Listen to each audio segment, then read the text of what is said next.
Hi, folks. Okay, we're back again, and we are still together. You want to say hello again? Hello.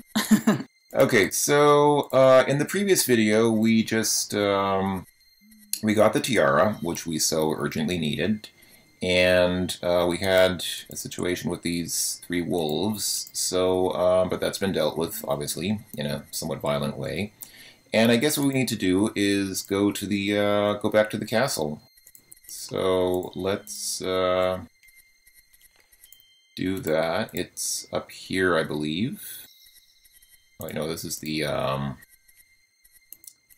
back. Yeah, it's the back end of Hagatha's cave. So here we go. Here's the swamp. So let me save here again because it's easy to get lost here.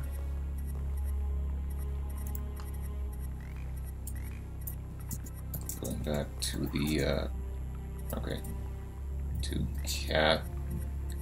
Cass. Going back to Cass. Okay, this is getting ridiculous. I'm having to use, like, SMS language here because I don't have enough room to type safe game names. Alright, anyway, so let's read the poem again. You read seems every song ever sung. S-E-S-E-S. So, S-E-S-E-S.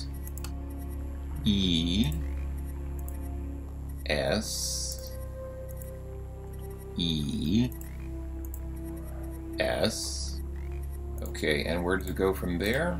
You seems every song ever sung. W-N-W-S. Alright, so W-N-W-S.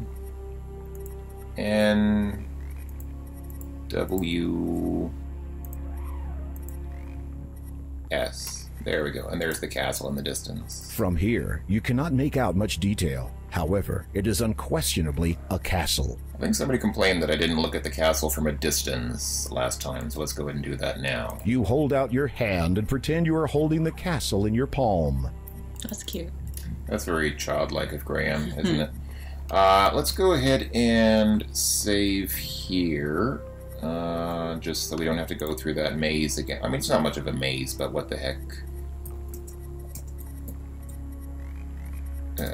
Not back near the cast, but back near the castle.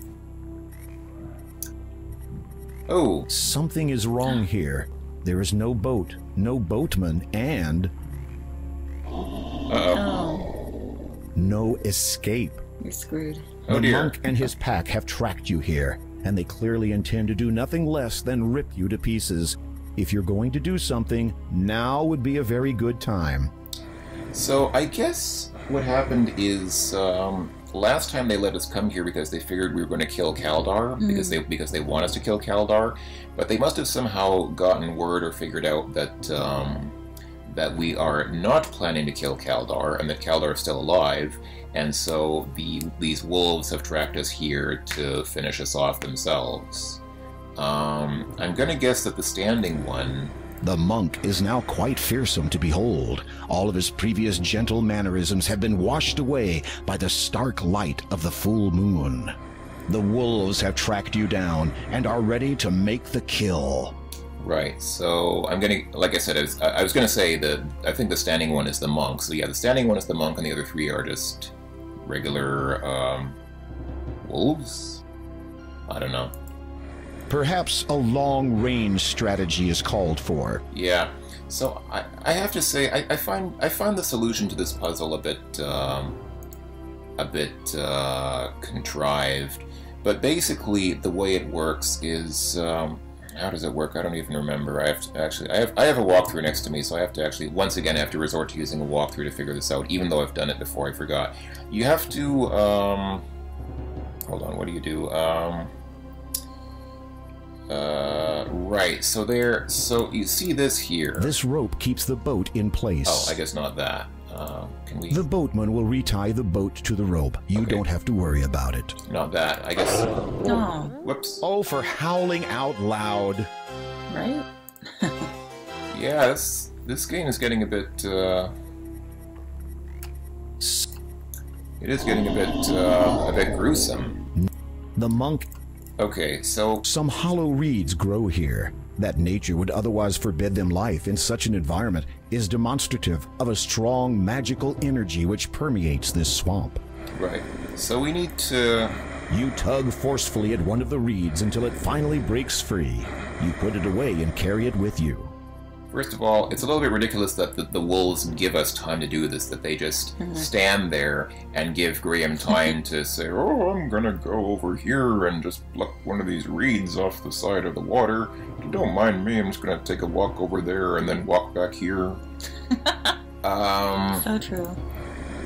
Yeah, so that's a little bit ridiculous, but... It is a reed, which naturally has a hollowed-out middle.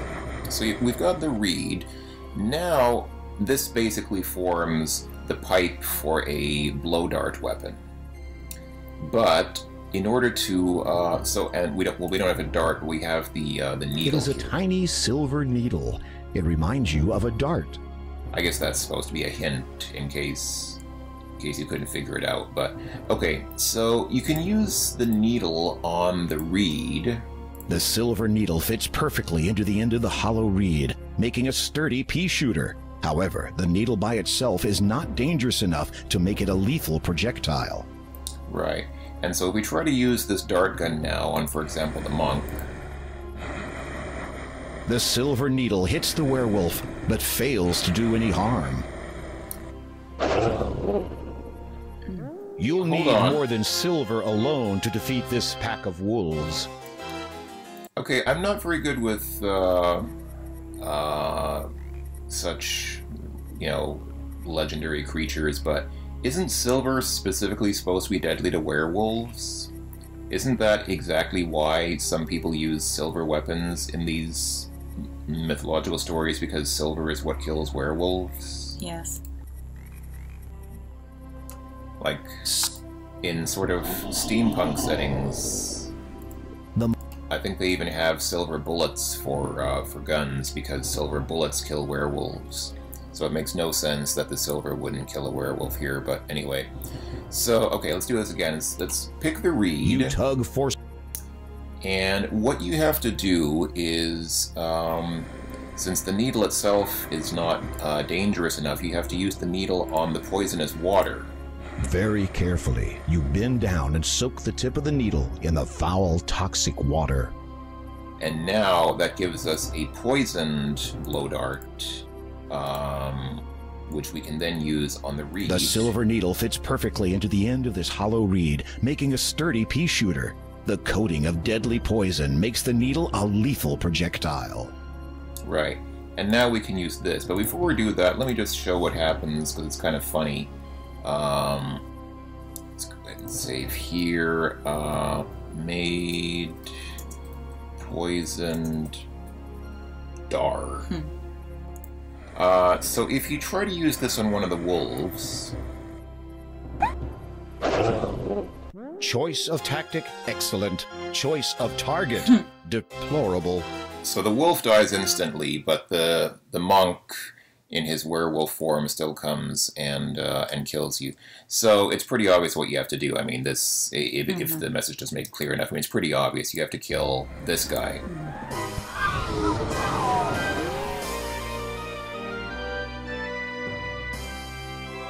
And he just vanishes. The wolves disperse, and suddenly this guy shows up. Why didn't he fend off the wolves in the first place? I see you have met the Brotherhood of the Pack. Where were you? Detained. A man who had assumed your appearance boarded my boat. When we reached the other side, I perceived the flaws of his disguise and dispatched him instantly. The Count has been wary of the Brotherhood of the Pack for many years now. In obtaining what he asked for and ridding this land of their leader, you have served him doubly well this night.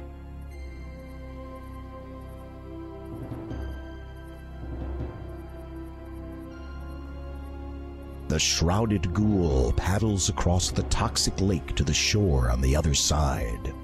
You re-enter the huge wooden doors and quickly make your way to the castle's main dining room. As expected, you find the Count and Countess awaiting you.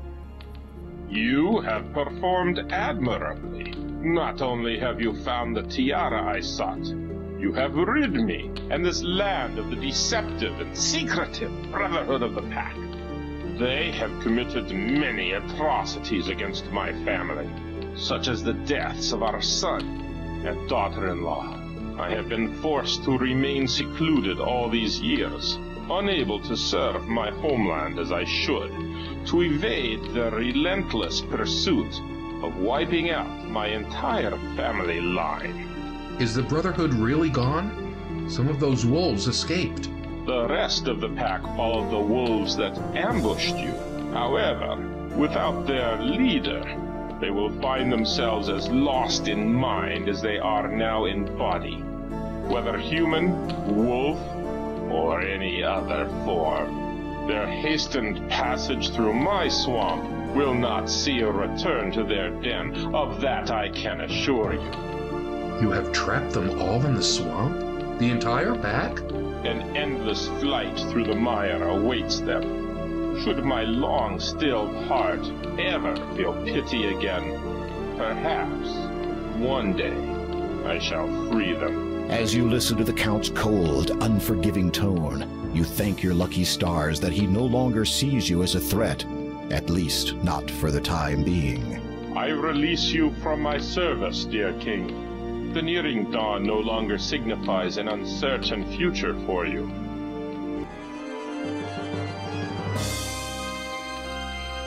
You take the death gem.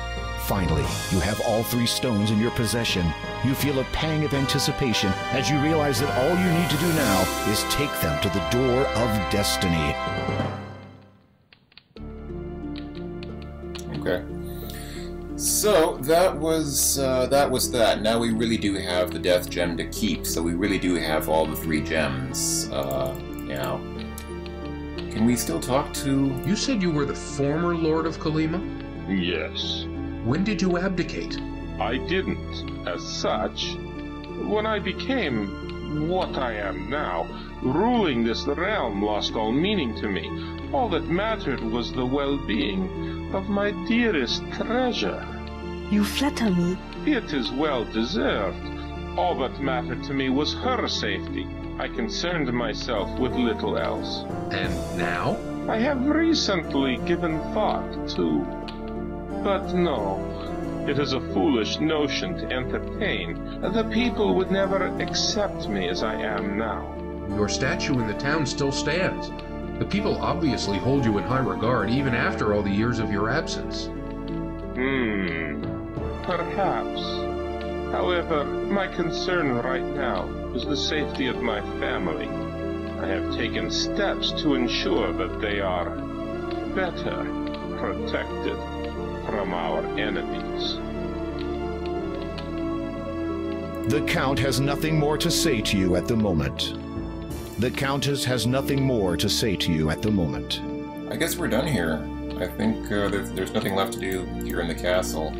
And they cleared away that wonderful banquet that they prepared just for Graham, which is a bit of a shame. I think Graham ate like 1 grape, and that was it. They prepared all that food for him, and he took something like 1 bite and said, "Okay, I'm gonna leave now."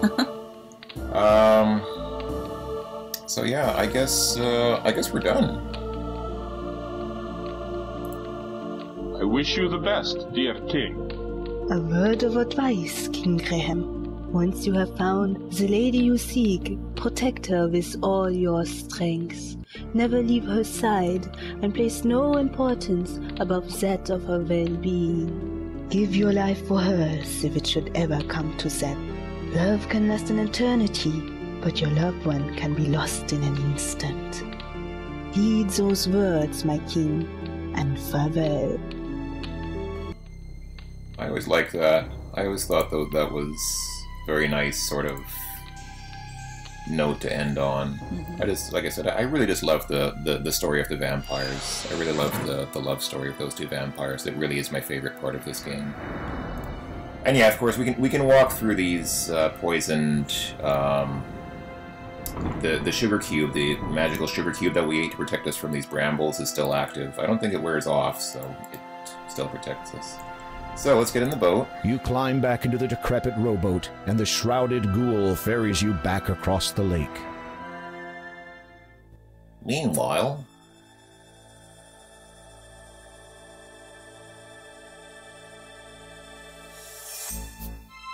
Yes, come on. Meanwhile. Do I have to click? Or, okay. He did what? Well, it would appear that our Count's loyalty was to be questioned after all. Kaldor has decided to leave us, now that he again has his wife at his side. No one has ever left my service before. Yes, Father, it is most regrettable. It is unthinkable! Yes, Father, it is quite unthinkable. It is up to you then, Sister Agatha. Yes, Father, it is... pardon? You will have to deal with it yourself. If Graham dies abroad, the crown will pass to me. And with it, the item will be known to me at long last. Father, are you sure? It is an ancient legend. It does exist, and I will find it. Do you hear me, Agatha? Graham is not to return to Daventry alive.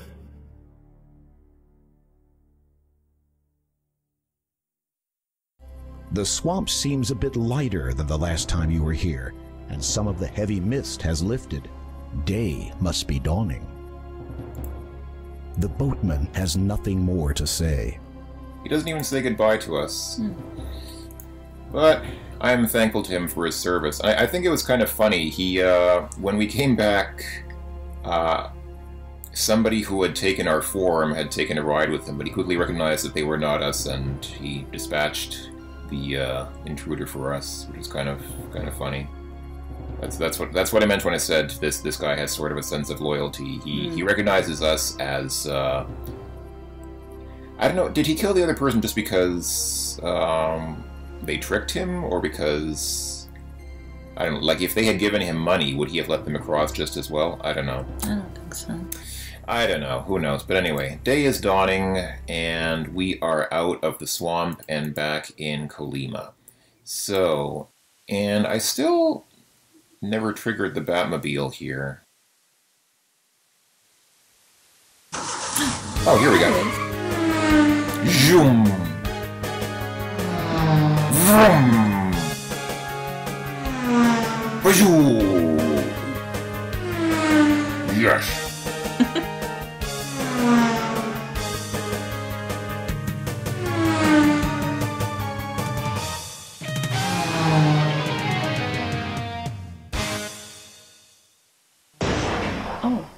Oh dear.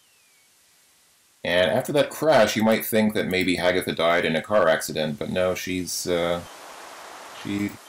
don't know. It seems like nothing happened. Maybe somebody else was driving the car. I have no idea. Still pretty awesome. Yeah, that's a pretty cool little Easter egg. And that, of course, was a somewhat stylized rendition of the Batman. Mm-hmm. You know, the... Batman! So we're getting close to the end now, but since it's daytime, let's go back to the town and see what's going on here.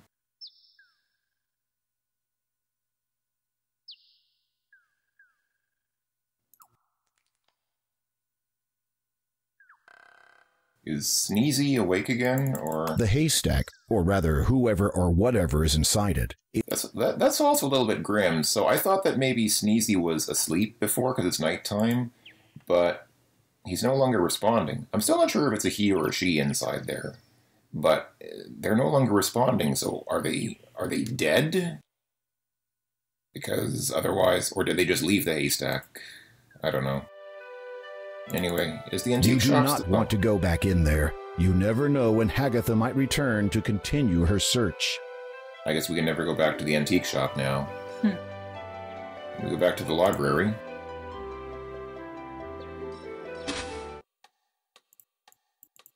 The librarian has placed... This book is entitled The Annual Book of General Knowledge. Browsing through it, you notice an interesting excerpt. Have we seen this before? I don't think so. I think this is new. Did you know eating certain types of fish has remarkable transformative effects? Eating white snake allows communication with the natural and animal world. Cookies make good camouflage. The rumor about unicorns and who can see them is not true. Mixing animal hair and lotions and potions can cause intriguing side effects. Goats are the natural enemies of trolls. Wands are like pets. Life is like a box of chocolates. Some worlds were created perfectly by the gods while others were left to be recreated. Fairy dust loses its effectiveness with age. A wise man reads the lines in the sand for direction, and all you need is love. So, the first is... I don't know what that's about. Most of these are obviously referenced to King's Quest games, so eating white snake allows communication with the natural and animal world. That's referenced to the beginning of King's Quest V, where Crispin gives Graham some white snake so that Graham can communicate with animals in the game. Not to be confused with the white snake that gives you the power to make heavy metal music. Cookies make good camouflage. I'm not sure what that's about. Unless it means the cat cookie from King's Quest III, which camouflages you as a cat. Yeah, I think so. Probably, but then mixing animal hair and lotions and potions, what's that about? Is that... Don't you do that in King's Quest 3? Yeah, there is that... Well, you do that to make the cat cookie, but there's also another spell. You take a hair from a dog or something. Yeah, you mix something that you then put in your ears, which also lets you communicate with animals in the animal world. So maybe it's about that. I don't know. The rumor about unicorns and who can see them is not true. This is a reference to the idea that only virgins can see unicorns. Is this implying that Rosella is not actually a virgin? Because I think one idea from King's Quest IV is supposed to be that since Rosella can see a unicorn, that means that she's a virgin. So is this implying that she's not a virgin? Maybe it's implying that Lawlet, because Lawlet, the evil queen from King's Quest IV, she can see the unicorn as well, and she's obviously not a... She can't be a virgin since she has that kid. She has a son named Edward, so... Unless that was an immaculate conception, which I rather doubt. Goats are the natural enemies of trolls. That's obviously a reference to King's Quest I, the goat butting the troll off the bridge in King's Quest I. Wands are like pets. That's again King's Quest V, where Crispin says at the beginning of King's Quest V to Graham, wands are like pets. You have to take care of them before they'll do something for you. Life is like a box of chocolates, which I don't think is a reference to any King's Quest game. It's just more generally a saying. Life is like a box of chocolates, you never know what you're going to get. Some worlds are created perfectly by the gods. I really have no idea what this is about. Civilization? At the beginning of Civilization, it talks about how God made the world, and then... I don't know. Fairy dust loses its effectiveness with age. I don't know any King's Quest game that has fairy dust. There is fairy dust in the first Hero's Quest, aka Quest for Glory game. Wasn't there fairy dust in King's Quest 1? In King's Quest 1? Yes. The fairy godmother. Oh! Maybe you're right. Maybe that's a reference to the fairy godmother from King's Quest 1. That could be the case, because that does wear off after a while. A wise man reads the lines in the sand for direction. Don't know what that's about. That must be a reference to something. It has to be some King's Quest game, or some Sierra game, but I don't know. Don't know what that... I mean, what games have sand in them? King's Quest 6? King's Quest 6 has sand, but I don't remember any lines being in the sand. King's Quest V has that whole desert, but there are no lines in the sand to read there. And King's Quest III also has a desert in the west, but there are no lines to read there either. I don't know. And then All You Need Is Love, which of course is a song by the Beatles. But it's not true. You also need a sword, and a net, and a library card, and an amulet, and several other things. So the idea that all you need is love is not accurate. This is an incorrect, as that guy from The Office would say, false. Okay, can we talk to the librarian? Yes? Could you recommend another good book? No. I'm sorry? No. You have read every last one of our good books. The only other title you may find vaguely interesting is this one. The librarian points to the book sitting on her desk. It is entitled The Annual Book of General Knowledge. Okay, well, we already read it. But thanks. Are you sure there are no more good books? I mean, Yes! look at all those books in there. Yeah, it does seem just a bit unlikely that... I mean, how many books is this? This must be at least a few hundred books.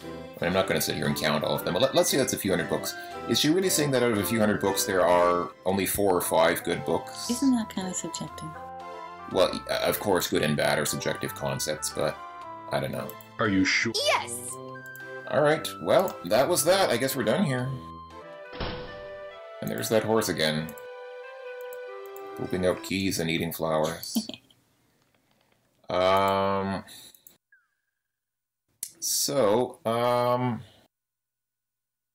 guess what we should do now is, I'll save my game first. Since we're done with the library and we're done with the town, I guess what we should do is go back to that door, to the Wish Granter door, and use the 3 gems. Since we now have all 3 gems, we should probably put them in the door and open it up. But I guess I'll do that next time. So, should we call it a video? Sure. Okay. This has been King's Quest II, the end of the really creepy and dark and slightly gruesome and macabre section of King's Quest II, or of AGD's remake of King's Quest II. And next time we'll go through that Door of Destiny and see finally what lies beyond it. Should be pretty exciting. We are getting close to the end of the game, so I hope that I'll see you folks there for the thrilling conclusion. We still have a few videos left for this game, but we're getting close. Getting close to the end, I think. So I'll see you folks then. Thanks again for watching. Hope that you enjoyed, and ta-ta for now. Bye-bye.